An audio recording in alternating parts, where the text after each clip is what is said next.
Well, daily chores teach children how to be empathetic and responsive to the needs of others, according to a new study from Harvard Graduate School of Education.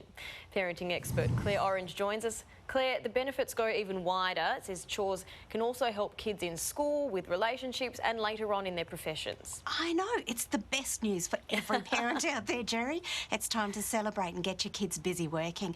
Yeah, of course, if you think about what sits underneath a chore, it's being persistent, it's being resilient, doing things you don't really like but need to be done anyway. There's actually a lot of adult life that requires those skills. So when we're talking about getting a child to participate in something that's good for them and good for their family, we're also laying down a foundation of really great skills for life in a really simple way.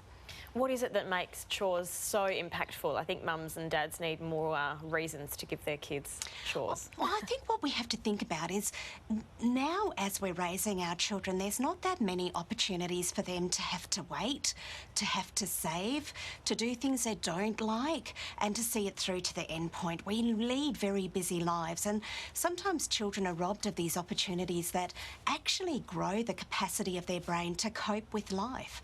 So chores are actually fundamentally really good for the regulation capacity of the human brain as it's developing. So we should be thinking about how we get these into our homes and actually feel good about doing them, because little people doing jobs and bigger people doing jobs feel good about themselves, they know how to contribute, and why wouldn't we want that for our kids? Sounds like I need some ways to get big people like my husband to do jobs too. Right, send him round to my place. All right, good. How do families set up a successful chore schedule? What are your tips?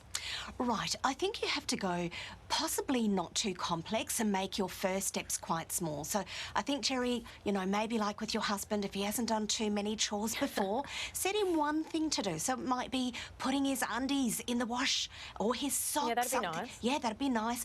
Or one thing that he has to do. I used to, with my boys, I used to use a hoop and I used to put it over some toys, and I used to say, right, put those all away.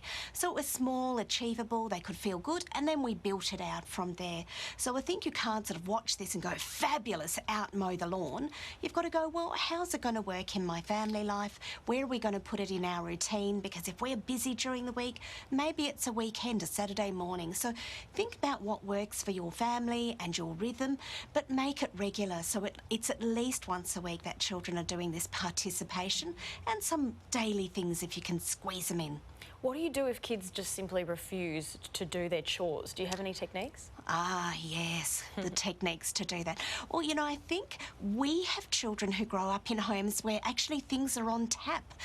All of the toys, all of the internet, all of the food, all of the hot water. And I think if we get into our homes and teach children, our children especially, who deserve everything and feel like they do, that actually it's a privilege. It's not a right that you get those things and they're attached to your chores.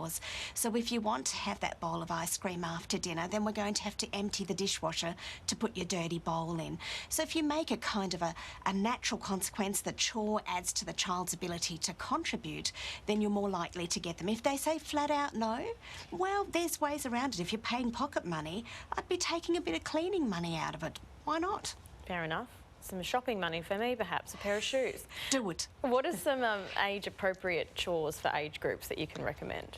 Right, so with our little people, and we're talking 3- and 4-year-olds can be involved in chores where an adult is involved. So you might get them washing the dishes with you. I think what you've got to keep in mind is they're not actually doing a job, they're creating more work, but they're learning the process. So washing dishes could take 4 times as long, but do it anyway. So choose jobs that you do together. Preparing dinner, setting up the table, doing those things. And then, Jerry, as our kids get a bit older, as they sort of hit school age, what are the things they can do more independently that contribute to family life? So things like emptying one shelf of the dishwasher, or cleaning their bathroom or their sink in the bathroom, or washing the bath down when they finished. And then big kids should be contributing to cooking a meal every week and looking after aspects of the home, like cleaning up the kitchen after nighttime meals, emptying the table. So we can make them more independent and complex as children get older, as they would in a workplace. All right, parenting expert Claire Orange always have such fabulous advice for us, and I'm sure something that mums will definitely put into good use tonight. Thank you for joining us. Thanks, Jerry.